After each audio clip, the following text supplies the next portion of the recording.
Bienvenue dans Les Petites Histoires de Michel, un podcast dans lequel je raconte mon exploration de la cuisine japonaise.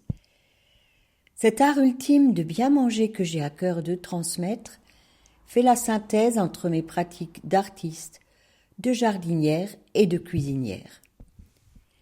Il s'adresse aux amoureux du Japon, aux gourmets de tous bords et aux cuisiniers soucieux de préparer une cuisine saine, savoureuse, créative, qui nourrit aussi bien le corps que l'esprit. Vous y trouverez des récits de voyage et d'anecdotes qui ont fait sens dans mon parcours. J'y délivre également, au-delà des recettes, les principes qui sous-tendent la cuisine japonaise. Nous ferons des incursions dans le jardin, source d'émerveillement et d'abondance, et nous prêterons l'oreille à des personnes qui ont contribué à enrichir mon parcours dans l'oasis nippone que je me suis créée. Belle écoute à vous! Comment une Alsacienne en est venue à se spécialiser dans la cuisine japonaise? Toute cette histoire commence dans les années 80. J'étais une jeune femme autour de la trentaine. La danse était mon mode d'expression à l'époque, alors que pourtant, depuis toute petite, je rêvais d'être peintre. Mais c'était plus fort que moi. Il fallait que je danse. Trop d'énergie à canaliser. Je me disais que je peindrais quand je ne pourrais plus danser. Je dansais, créais des chorégraphies, montais des spectacles avec une petite troupe. Lors d'un échauffement, je faisais de tout petits rebonds et clac, mon genou se bloque. Bloqué, bloqué, bloqué. Mon amie anglaise Pips, danseuse elle aussi, me dit « Ton genou, c'est autre chose. Moi, je ne sais plus exactement quoi, mais je vais t'envoyer chez la personne qui sait. » Elle me propose d'aller voir un kinésithérapeute qui l'aide beaucoup elle aussi. Quand j'ai annoncé à mon mari que j'allais voir un kiné à 30 km, il est entré dans une colère noire. « Quoi ?